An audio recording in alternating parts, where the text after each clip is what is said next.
Hey, you. Yes, you. Welcome to Pillow Talk, where late night thoughts meet grown up conversations. I'm Destiny Shanae, your favorite bestie with the mic, serving real talk on love, sex, and all the confusing, messy ish in between the sheets. Around here, we talk spicy and heal loudly. We don't fake the vibe, and we damn sure don't fake the orgasms. So curl up with your favorite tomorrow tea, close your eyes, and just listen to the sound of my voice. Hey sexies and lovers, welcome back to Pillow Talk. Of course you know it's me, your girl Destiny Shanae. We're gonna kick off our shoes, climb under the covers, and get real about love, life, and everything in between. So, tonight we're going to dive into a topic so many of us can relate. Whether you are 40, whether you're 20, whether you're 18, whether you're 25, dating in different stages. Dating, okay? I am in my 40s and my guest today is in her 50s. And we're going to tell y'all what it's like dating throughout these stages, okay? Because the question is, do you think people over 40 are more guarded when it comes to love? And my guest today with me tonight is Miss Carlotta. Welcome to Pillow Talk. Thank you. So, first question. Do you think because we are over 40, we are guarded in love? Definitely. Tell me why you think that. Because by our 40s or even 50s, we have children. Yep. We've been married. We've been in our careers for a long time. We may even have been divorced. So we are shaped by our younger dating experiences and then our older dating That's experiences. So true. That is so true because in my 20s, you know, you're free. Yeah. You have some of y'all have no expectations in your 20s. Like, duh, we're just having fun. We're just dating. So, youthful love versus mature love. Let's start with this. When you think back of dating in your 20s and 30s, what's the biggest difference compared to dating now? Because you're idealistic in love. You saw the movies, you saw the talk shows, the happily ever after. Yes, in your 20s, right? Yes, we're going to be old people sitting holding hands on the dock till the end That's of the way time. we were raised. And that's how we were raised, and that's what we saw. And as you get older and you look back, you wonder, would you have made the choices that you made when you were younger, more idealistic back then versus reality? Right. Oh, I'm laughing, guys, because y'all don't see her face. Her face, we have had plenty of conversations, so I know why she is saying that, but it's the truth. If there was a law that said you cannot date into your 40s, I think this world would be so different because in your 20s and 30s, you're having fun. You're getting the soil, that wild oats or whatever they say. You're getting that out the way. You're not, excuse me, I don't know what's wrong with me. You're getting that out the way. You're not thinking about settling down. You're thinking about having fun in your 20s and 30s. So if there was a rule like that, that would be totally dope. And I think we would see no divorces. True. Because you're waiting into your 40s to, get married and all that great stuff. Mm-hmm. So I feel like when I was younger, it was about the butterflies and excitement for me. Yes. It was about the, oh my God, this is so new. It's so this, we're going to do this. Now it's about consistency. Because I took some time off of dating after a divorce. Now it's about consistency. Who shows up for me? Back in my younger days, it was the attractiveness. Yes. You're so attracted to them. They make you feel so good. They're so cute. Y'all look good together. Everybody says that y'all look good together. Now, love me. True. Respect me. Correct. Take care of me. True. As I do you. Because it's a woman's thing to nurture. We're nurturing. That's what we do. Yes. So I need a man to be that now that I'm older. Yes. Now that I'm in my 40s, I need a man to do the same thing that I'm doing, if not a little bit more. And I say, everybody always looks at me and go, what? when a man loves you more than you love him, it's going to definitely work. Boom, boom, boom. Thank you. Oh my God, you're the only person that respond like that. You're the only person that because he wants to that. share with you and give you his all. He wants to make sure that you are happy. Hello, do y'all sexually, hear that out there? Physically, spiritually, even though you have to be one with yourself. But at the same time, you know, the more mature, because the man is a little bit more seasoned. He's been through it all as well, especially by the time you're 50s. Correct. You either have by that time you have grandchildren. Right. So you've been married, divorced, maybe So you're more than settled down. maybe more than once, because it's a learning experience. And when you're younger, you're thinking, we're going to be 100% compatible. And then you get in your 50s, like, we're going to be 70, 80% compatible. Correct. It's true.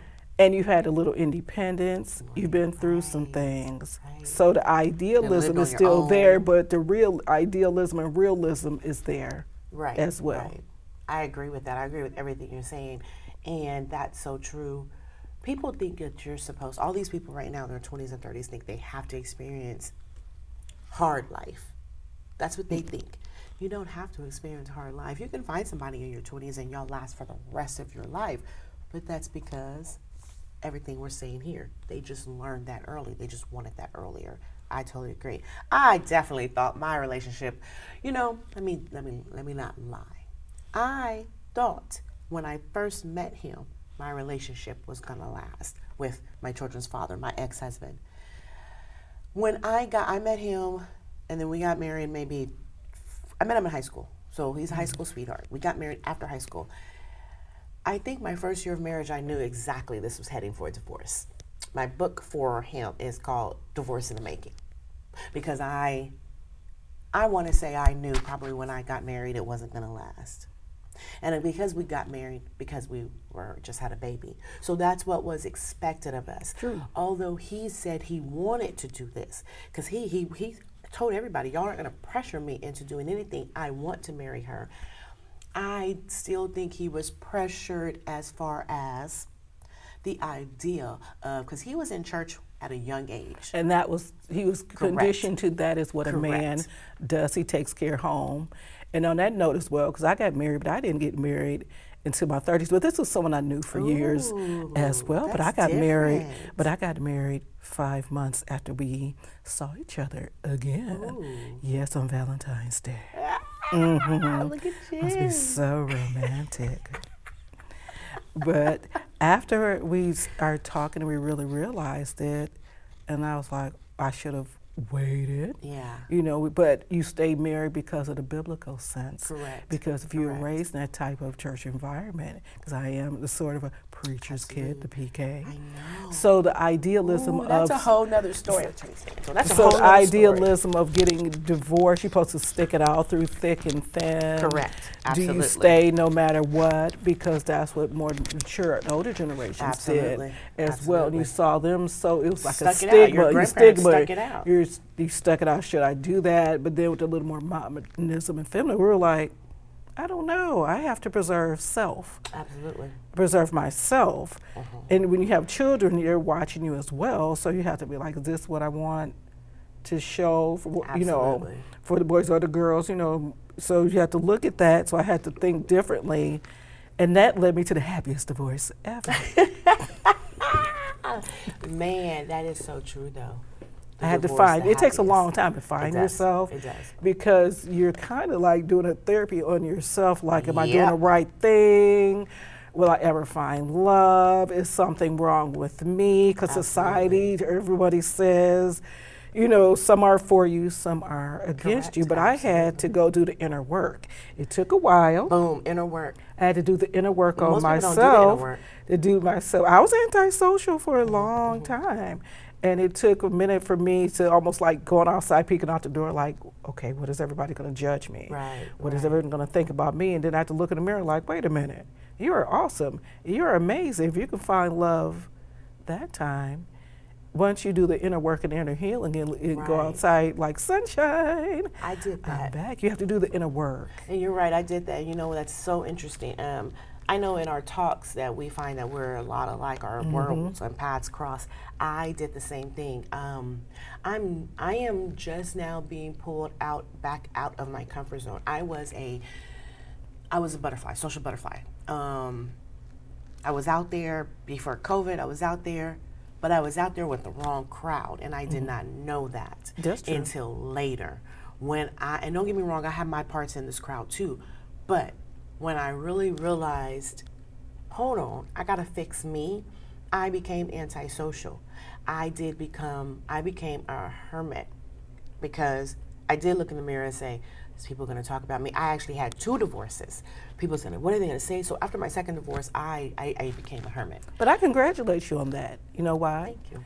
Because the stigma of being married more than once, the fact that you found the strength and you knew yourself and you did the inner work and you said, okay, I know me. Yeah. Your inner happiness, inner peace. Yes. It's better because living with someone is hard. And being a parent, it is hard. It's hard. And then in my stage of life, you know, being a mother, you know, ex-wife, grandparent, so I'm, you know, having to raise a second generation. This is the second generation, so I do have the energy for that, because someone more mature, more health issues. They're ready to retire. They're slowing down, so they can't be as socially butterflyish as, I didn't even think about that. You know, you have to eat differently. You do. You have to sleep differently. You go more doctor's appointments. And that's why I don't date older men. You're right. To do that, so we're all a little bit, like I say, cute on the outside. But on the inside, we're melting. So as we get in our more mature years, you have to look at your 60s, 70s, 80s. Exactly right. We look healthcare. The sexiest conversation is, do you have a 401k and healthcare? I know, y'all's conversations are different. Yeah. So you touched on that. What we were talking about next is your baggage. You know, dating in your 40s and 50s. Like you said, that comes with grandchildren, that comes with grown kids, that comes with ailments, that comes with a lot of things, excessive baggage that you may not have had in your 20s or 30s. How do you navigate that? Need a moment of calm in your chaos? Sip into your peace with tomorrow, herbal blends for your body and rituals for your soul. Brew slow. Sip deep, heal loud. Start your tomorrow today with Tomorrow. You can find Tomorrow online at tea-morrow, morrow.store. Again, you can find Tomorrow online at tea-morrow.store.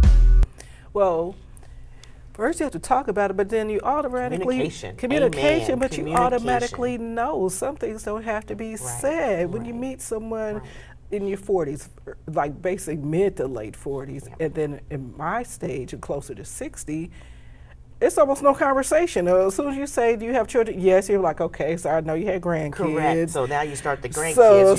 Starting from the grandkids, and if they're single, you already know the story. You don't have to talk about, basically you don't really have to touch on the story. You don't have to go therapist deep into the story. That's so because you've been married, divorced, grandkids, here I am. Take me as I am, because you're already settled. So you know you can't change how they are, their personality. It is what it is. I don't have a fantasy like I did in my youngest.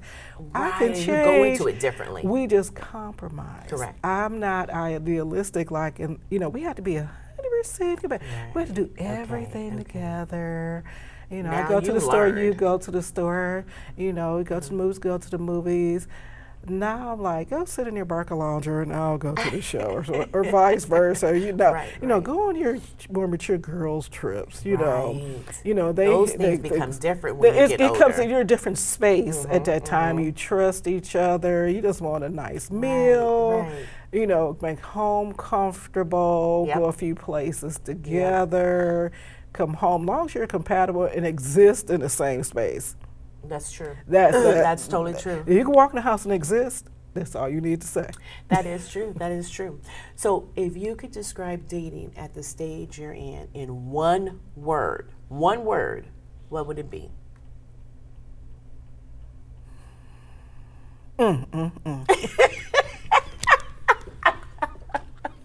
You know, I ain't gonna lie, that is a word. Y'all, that is a word. I don't care what y'all say. That is a word because that is how I feel I am 48 years old, guys.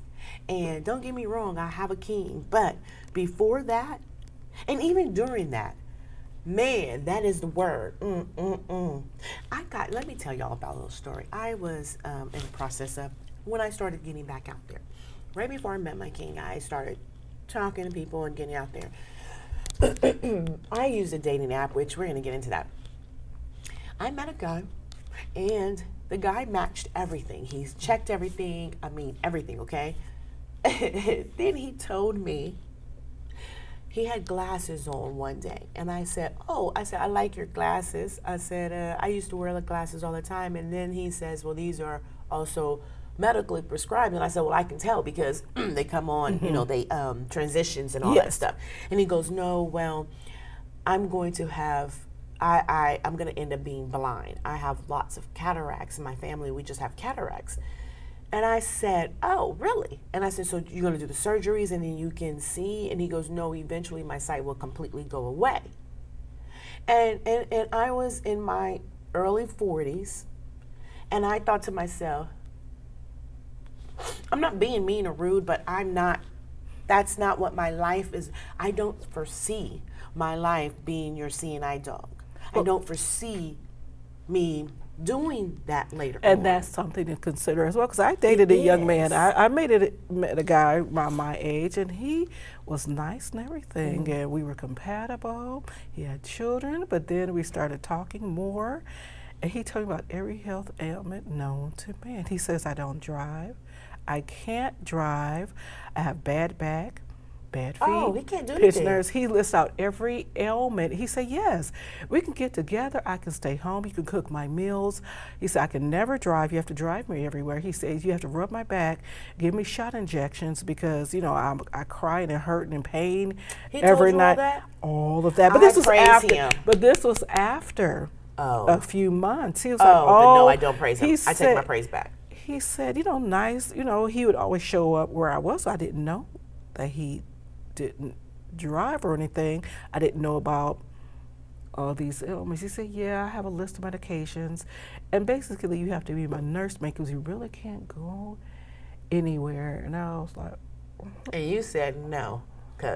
No, that's what I'm speaking of, because I'm 57. Right. So looking forward, the same thing with me. Do they want to do the same thing with me as well? And sometimes we don't look at that either. We look at the men like, absolutely. You have all these help, and they're looking at you, but you're not looking at yourself as well, because we're going through menopause. Correct. And that causes a lot of physical and emotional changes. Do they want to put up with the mood swings? That's At our age, do we want to cook for you every day? Because we've done the big dinners. And also, does someone want to be? True. You also look at somebody want to be a grandparent too when you're dating. And you're absolutely. Oh my God, that's so right. My boyfriend Tanae does not have any kids, so I lucked out. He has nieces and nephews, which he is wonderful with. He's wonderful with. When he met my adult children, he was wonderful with them. He was like, hey, how y'all doing? You know what? So what you doing? He talked to them like adults. So what are you into? He was like, oh, what are you into? When he found out that my son was into sports, that's something that they can talk about. So when he comes over the house, and he sees my son, they'll talk about whatever. They're on opposite teams. It's so funny. He's from Louisiana. My son's favorite football team is the Saints, but his favorite football team is the Cowboys. So of course they have that rival. They go back and forth, but it was a nice, fresh air to be with somebody that did not have any kids and did not have these certain expectations. Whereas my kids were adults, so it wasn't even like, oh, well, I got to take my kids to practice and I got to do this. It wasn't like that. Me and my children we eat dinner and stuff together because, of course, he doesn't live with us. So we still have our traditions in our house because he doesn't live with me. He knows those. So the only tradition I have in my house is me and my kids sit down and eat dinner at 6:45, 7 o'clock. And that's because I try not to eat after 8. So, and we watch a show together. We have our shows. That's our only tradition. Can he join the tradition? Absolutely. And you have to look at that as well, because it's like blended. I come with a tribe. Right, So at a right. certain point, at a certain time, when you're 40, normally unless you had your kids really young, Yeah. your grandchildren still are in kindergarten, Correct. middle school, Whereas mine 8th is grade. not even a year yet. Right, 8th grade or younger. When you're my age, your kids, grandkids are either starting high school, some are in college. You know, maybe some a little older if you started really young. So you have Even to have look at families that. of themselves, some A of family them. themselves. So you have to look at that. So then you have to have grandparent time, not just we're together, we're sitting home. You think it's a quiet time. Here come the grandkids, so you have to do the Disney World. I know. You have to drop them off at school, pick them up. You have to go to the games and the plays. And I got a grandson. So 50% of the time is the working if you're not retired. You have to look at that. The other time is sitting at home. The other time is the children and the grandchildren, family trips. So if you think you're going to sit there all day, even if you're retired, think, oh, I'm just going to sit here all day, and not do fishing, go anything. to the mall, go to trips.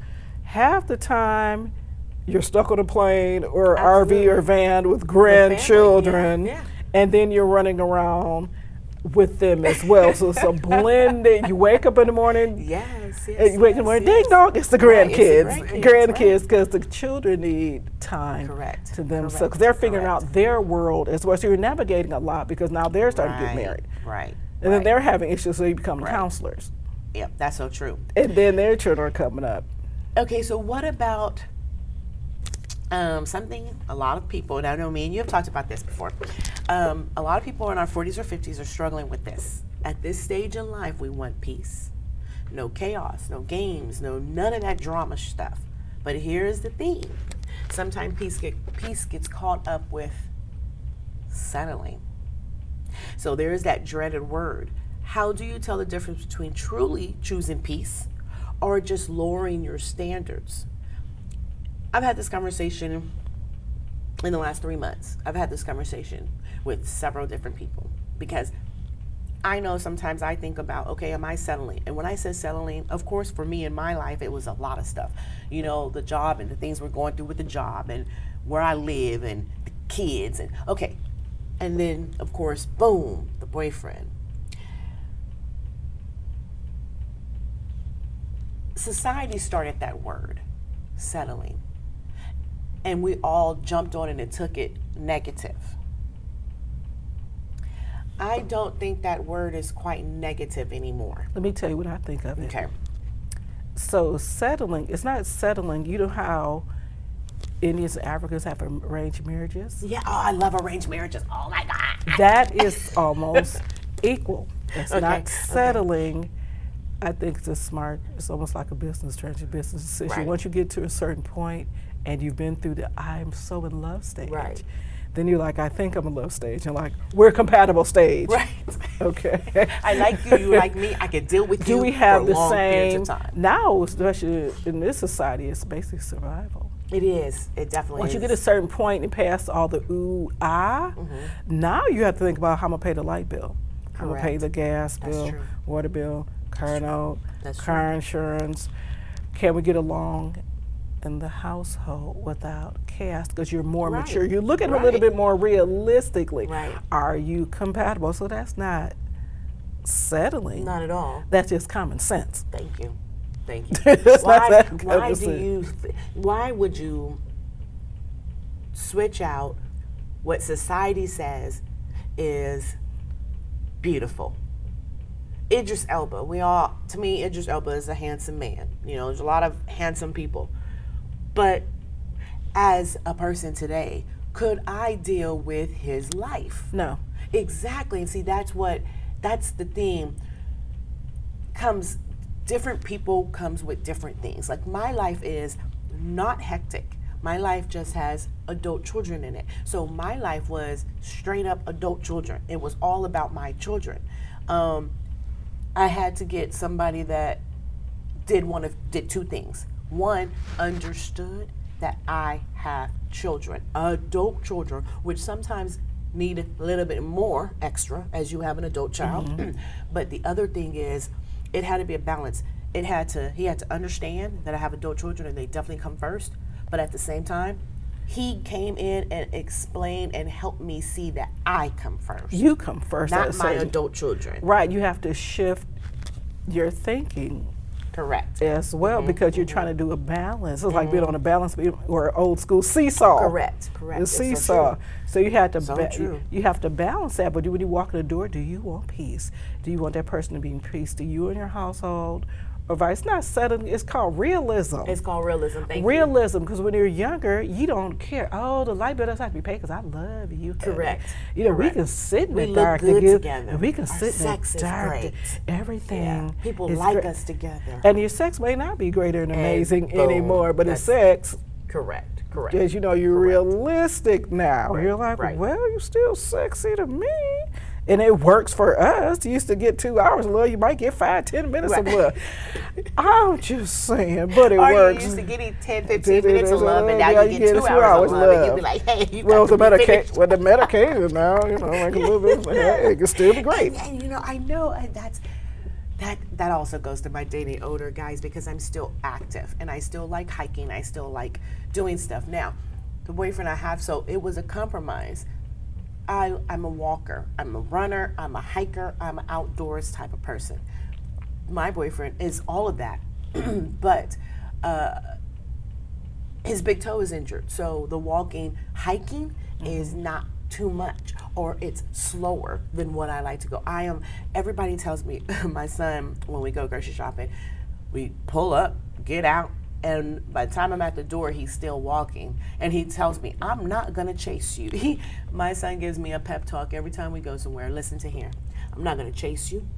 You walk way entirely too fast, and you just do a lot. You just walk fast. And be happy that he likes to do it. And you're right, albeit a little slower. Did I say long as they like to do some of the same thing? You know, and you know this. Correct. He's told you. Yes. And you have to listen, because a lot of times we don't listen to what somebody's telling us, because we hear what we want to hear. As women, we don't listen. And then we sit back and watch how a person moves. Right. And like I say, they don't have to be 100%. You might like to hike, you might like to stay home, but are you compatible inside? Absolutely. The house? And he doesn't mind. He does go hiking. But I know, here's the thing where we compromise. Oh, he loves the outdoors, he'll go. He loves to take pictures of he'll go.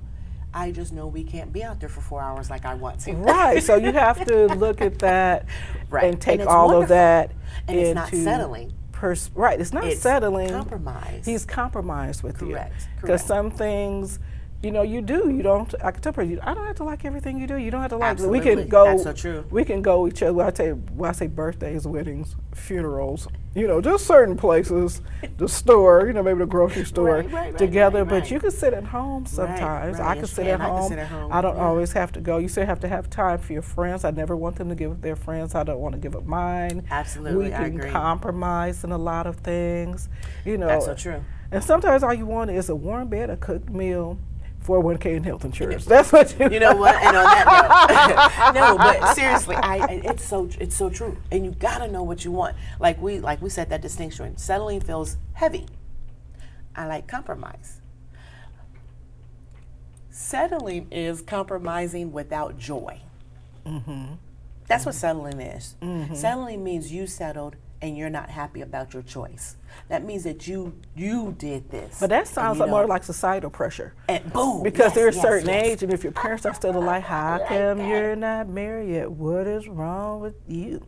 That person is a good person.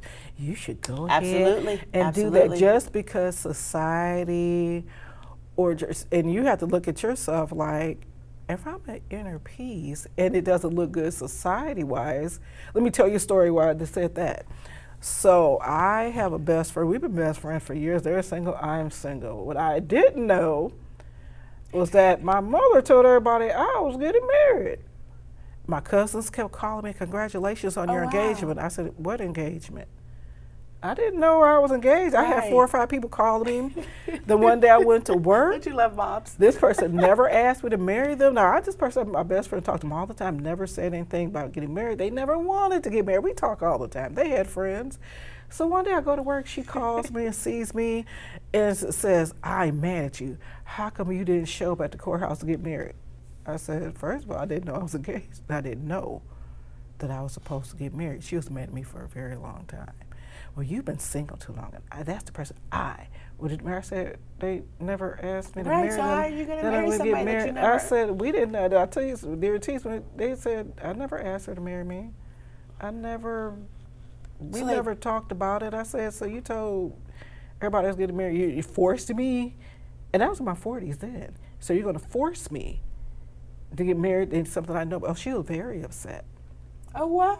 With me. Oh, yes. I mean, yeah. Really? Mm-hmm. Tell her, but this was not your life.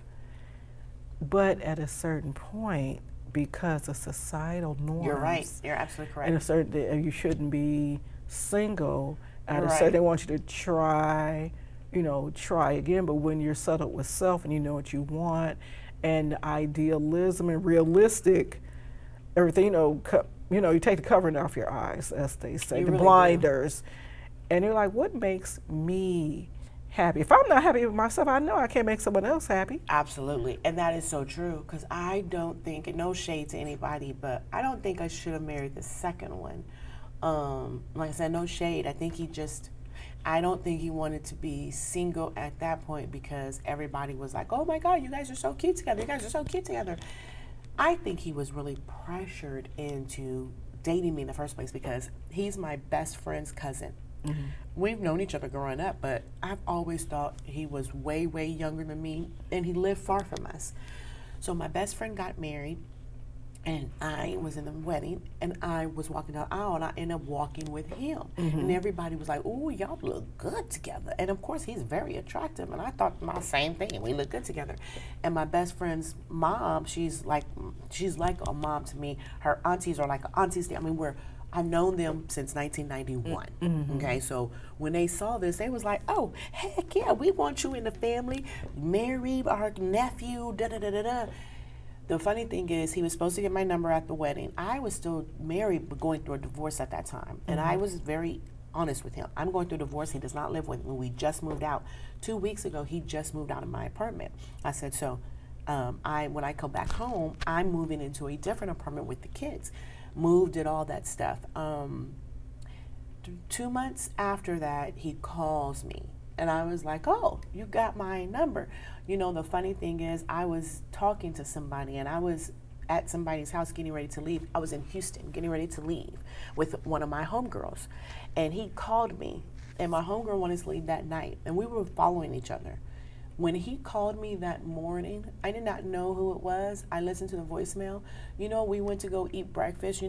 After we ate breakfast, I went back to the apartment. I packed my stuff up, and I left to go home just so I can talk to him on the phone. Mm-hmm. I left to go home, called him on my way home because I was like, this is who I think I should date, because this person was just friends, but whatever. I didn't want this to get out of hand because I really don't like this person in Houston, but it's a friend of mine's friend.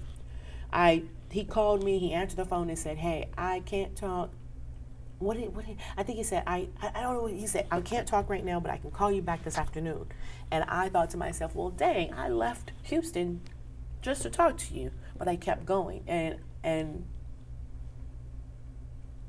30 days later, we were together and were never separated. And we got married. And again, it probably should have never happened because he never wanted that. I wish he was honest with himself. Right. He never, ever, ever wanted that to happen that way. And my mom was the one who said it. I have to give praises and give that to my mom because my mom called it before. My mom says, I don't think he wants all this. I think he loves you and I think he likes you and I think you're more of when you're dating, when you see somebody and you're like, oh, wow, I wonder what it's be like to be with them. They fantasize about you.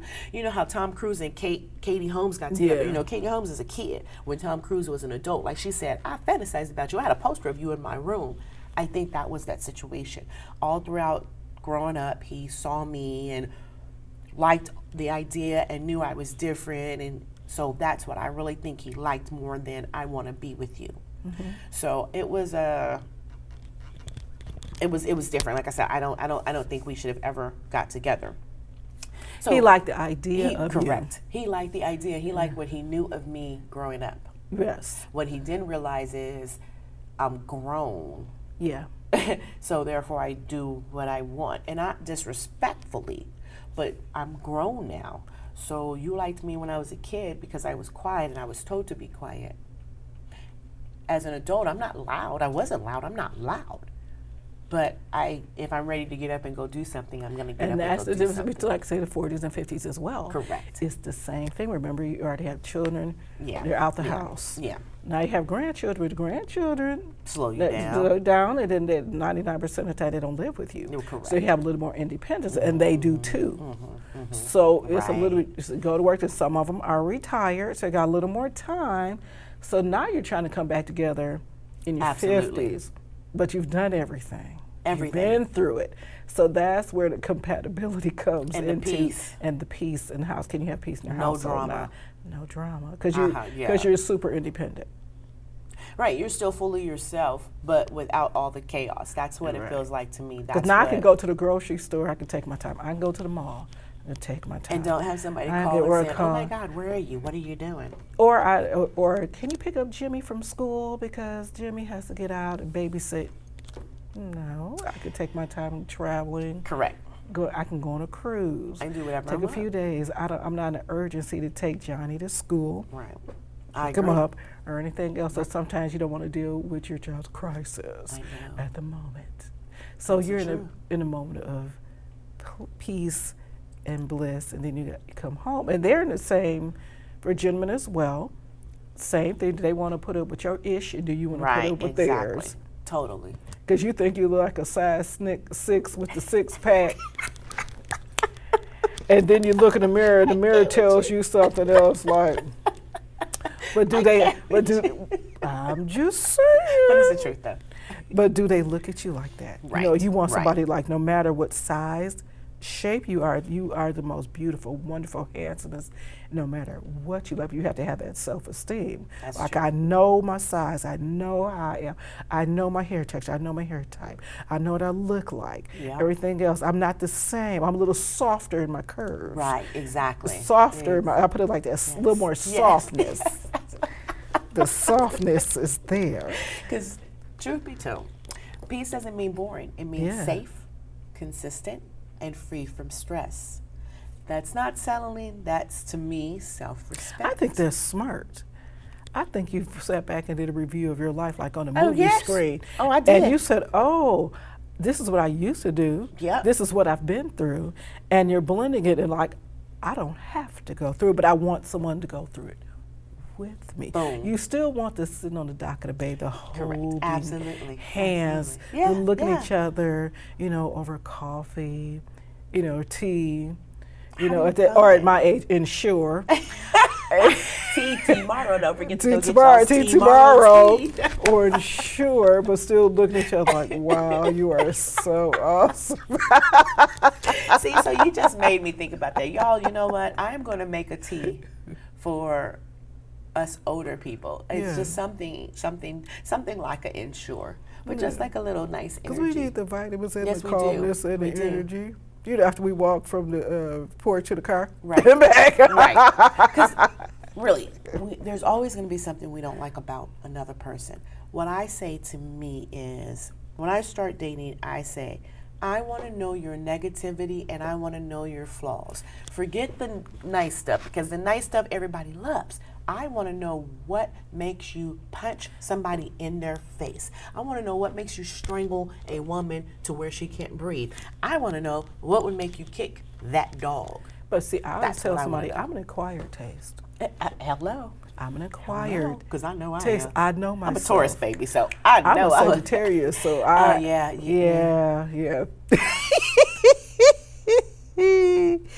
So yeah, that's You guys are crazy. Yeah, so I mean, I can shoot you and run after you at the same time. And try to You know corral what? me. I never asked the person to tell me. You know what? Corral me in, because I It's can the run truth, wild though. and running Right. free. And I also tell people my negatives. Let me tell you what's going to get you to argue, what's going to get me to argue with you. Let me tell you when I'm right and you trying to tell me I'm wrong, that's when we're going to have an issue. When I tell you I know for a fact, I'm first of all, I'm not a liar. If I don't know something, I'm not going to speak on it. I'll just sit back and just sit there and just listen. And see, I'm very vocal, but it also, as a woman, I have to know and know my little fiery spirit, because I have to know when to shut up. Oh, that's the flex. Put that under your pillow. Knowing when to shut up, whether you're a man or a woman. I have to know when to be in my femininity. Oh, boom. Put that under your pillow, too. Femininity. Women. Be in my femininity, because I know, especially having this life experience and being single and independent, there are times, there are times I'm like, you know what, let me just sit here and what my brother says, suck it up, buttercup. And I have to go into my inner self, like, well, I'm not going to say anything right now. Okay, whatever you like, darling. So true. And leave it at that. So true. So you have to compromise as well. Something in my 20s and 30s, I would have did the Bernadine from Wait to Exhale. Hello, what? Now, don't make me chase you with this gun. No. In my 20s and 30s, don't make me chase you with this Right gun. now, I don't feel like hobbling after you. I'm not just running. I'm not, nope. And I'm just going to sometimes just sit there and don't say anything. You want to go to me? Sure. You want to watch something I don't want to watch? I'm going to watch it with you. Absolutely. That's maturity. You want something to eat and I don't feel like cooking, but I'm going and cook it anyway. But you don't know that. Absolutely. So you compromise. The same thing with me. Right. They may not want to take the car to the car wash. They may not want to cut the grass. May not want to go with you to take Johnny or Joey to Chuck E. Cheese. They may not want to go to Disney World. So you compromise in that regard. Sometimes we don't know when to be peaceful. And that's when so true. Sometimes you have to stop every once in a while. Right. You got to be quiet. Absolutely. And not rage all the time. But also tell somebody, watch how they move when you're dating them. Anyway, a lot of things don't need to be said. I don't understand. You watch and pay attention to how their friends, their family, how they act, so you can see a few things. Some things don't have to be vocalized, and when you're more mature looking back, you see it instantly, like, That's a pillow talk we did. The last pillow talk I did that with JR15, he's a YouTuber. That's one thing we started talking about. It's a two parts. The second part comes out this Sunday, but the last part, that's what we got into. We got into the fact that one, arranged marriages and why arranged marriages work and why regular marriages don't. But that's one thing I said, what you just said. You said, and this is what I said on the talk show. I said, you guys you pick a person and you get to know a person and you still marry a person knowing that you don't even like what you know about that person. Knowing you don't even care my bad, this thing is all the way at the bottom. My bad. Hello, people. Okay, knowing that you don't even care. You don't like 30% of this person, but you still get with them and you still marry them because society told you that and because you didn't pay attention to what was going on while y'all was dating. So therefore you had a baby. So now you feel like you're stuck. But you didn't see all that was going on. And I talked to myself because my very first husband, again, I give this man lots of props because he allowed me to be the woman I am today, whether by force or whether by actions. But I saw it when we were dating. We broke up when we were dating because you cheated. And of course, my dumb self got back with him and you end up cheating later. I mean, you never stopped, let's just say that. But I got back with you and had 3 kids, wrote the book, got the kids, got the panties and the bra and a stretch mark for it. So I have all this and I even dated you and I made that choice and it still ended up in the negative. But you started young too. You hadn't been out society like that. That was 19. You didn't know. Absolutely. What did you know at 19? I didn't know a thing. There you go, because you weren't out in society long enough. Absolutely. You're in the high school phase. Correct. With your parents. You're not in society. You're not out in you're the not world in society. Correct. like that Absolutely. yet. You weren't tested, battle tested. That's true. In the world yet. That's true. So we talked about maturity. Mature love is like fine wine. smooth, Yes, it is. it's rich, and it's better with time. It's not about flashy dates. It's about knowing yourself, being yourself, and showing up authentically. I love mature love. I totally agree. Okay, comparing youth versus maturity. What do you think is harder, meeting new people in your 40s or 50s, or opening your heart again after the heartbreak? Which one is harder? Because you had heartbreaks in your 20s and your 30s and 40s and 50s, but what's harder? Opening up after a heartbreak or meeting new people in our 40s and 50s? Opening up after heartbreak. I think so too, because I love meeting people right now. Meeting people right now is so easy for me. Like, this is like old people talk. This is what old people do. They get together and they conversate. You can go to the store and you're going to conversate. I totally agree. Heartbreak is so hard after opening up, because that's what took me 5 years after I divorced the second time. I was like, yo, this is stupid. This was dumb. Let me take some time. Let me learn myself. Even though the time between my divorce and my first divorce and my marriage was years. When I say years, I got divorced in, what year did I get divorced? I got divorced in 2009. Oh, well, maybe it wasn't years. I got married in 2013. So it was a couple of years. Well, now I got divorced in 2017. And now it's 2025 and I'm not married. I'm in a relationship, but I don't see the marriage. I don't see signing the paperwork saying I'm married in my future. I see being with somebody for the rest of my life, but I don't see signing paperwork saying, hey, I'm married, blase, it's official, the stamp. I don't see none of that in my future. But you deserve that. You know, this is where I'm battling. I'm battling the fact that this is what I used to believe about marriage, where we got paperwork with each other. We belong to each other. We have that respect for each other.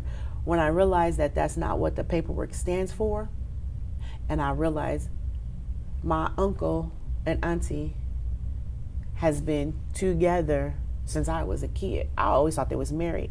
I just recently found out that they wasn't married. When I say recently, I mean like maybe 5-10 years ago, and they're still together to this day. They've never been married ever. My uncle and my auntie has never stepped out individually on each other. And again, they was telling a story the other day. Like I said, I thought they was married. And every time I see them, they're always happy. The crazy thing is, what I didn't know is they lived separately at one point because they wasn't married. I did not know that all the time as a kid. They lived separately until I was 15 years old. And at 15, and the crazy thing is I remember going over to their house and having a housewarming party because I just thought they bought a new house. Never knew that they did not live together the first 10 years of their relationship. When I say they were in a relationship, he'd come pick her up, go take her to work and all that stuff, everything. He stayed the night, all that kinds of stuff, but I never knew that. And I thought to myself, interesting. But again, the paper made me lose $10,000 last time. I refuse to lose $10,000 again. I refuse to lose more than $10,000. Then maybe that's a selfish way of looking at it, but that paper made me lose $10,000 of my own money. Because the paper is a contract, protects you in case something happens to either one of you. It's a societal contract. And that's true. It's a contract, because if something happens, it'll pay for your funeral expenses, health insurance, things like that, where you're comfortable. That's basically what it is. If something unfortunately happens, it keeps you protected. I'm gonna still think about it. You know, the house, the car, things like that will protect you. That's because you look at it a little bit. That's true. Differently. Right. That's true. That is so true. Especially nowadays. That's true. I agree. So let's give our listeners some advice. Let's give our listeners some advice. What's the best piece of dating advice you'd give someone in their 40s or 50s who feels like giving up on love?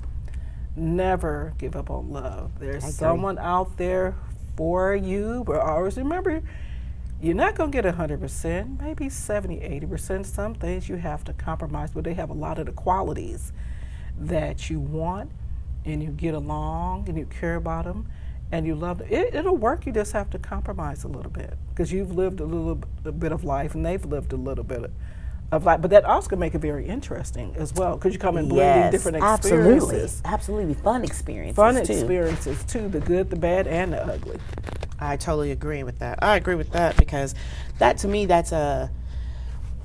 I'm interested in meeting people now for business reasons, for expansion, and that's just relationships, that's just situationships, friendships. And I don't even mean friend. I mean, that's just situationships. And also in that regard too, think about it. At your 40s and 50s, if you had a business, they success with someone else, they've learned how to have someone else run it. Correct. They know how to run it, successful at it, and enjoy the income, residuals from What do you think about prenups? Prenups? I have no problem with prenups. I think prenups are amazing, and I think everybody should have a prenup regardless if you have $0 to your name or a billion. I think prenups give you, now you're talking about contract. A marriage should be a contract. Now prenup is a real contract.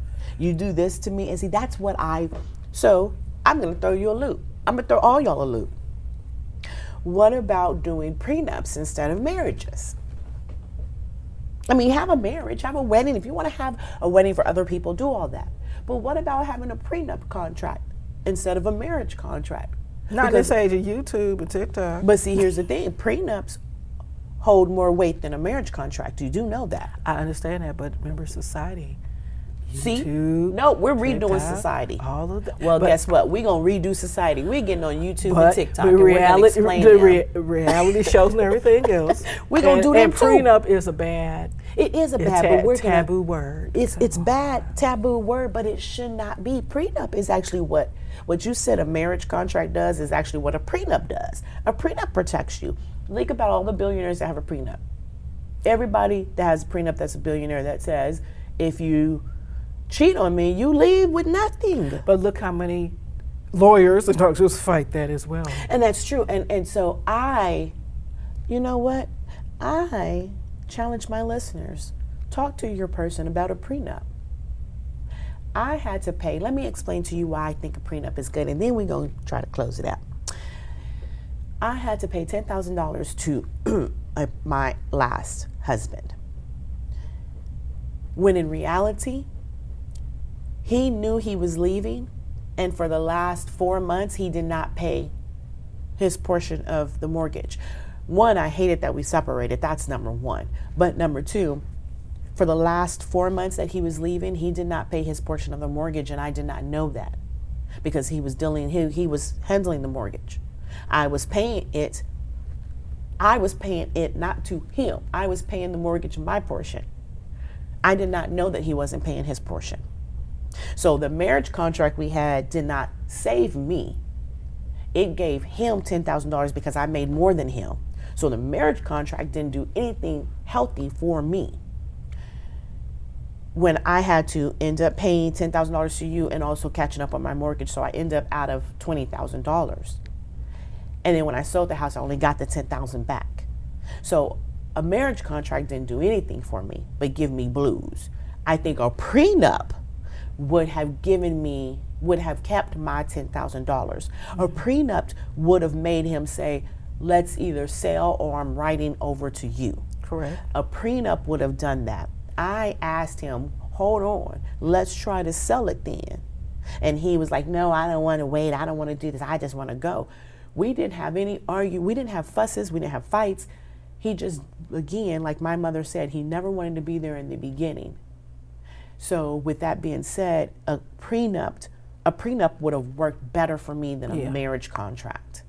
So I feel for people in my situation, and I won't call a man or woman because it's both in my situation, I didn't have that money to pull out of my 401k just to give you for 2 years of marriage. Right.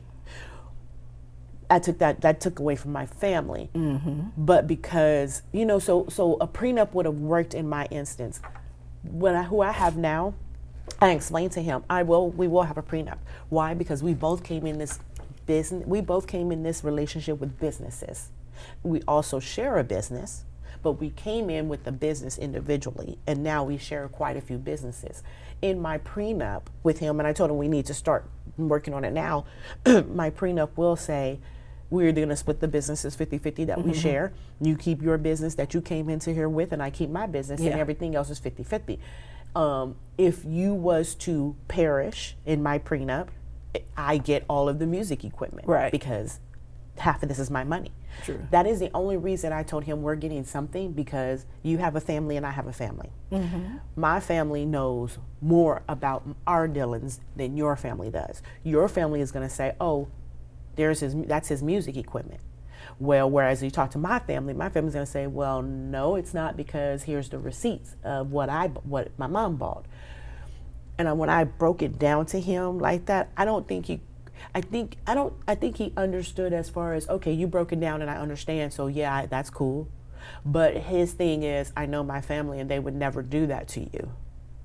You know your family while you're alive. That's true. You don't know how your family will feel when you're you know how past. that goes. And I do, because I have family, and trust me, that's a whole nother podcast.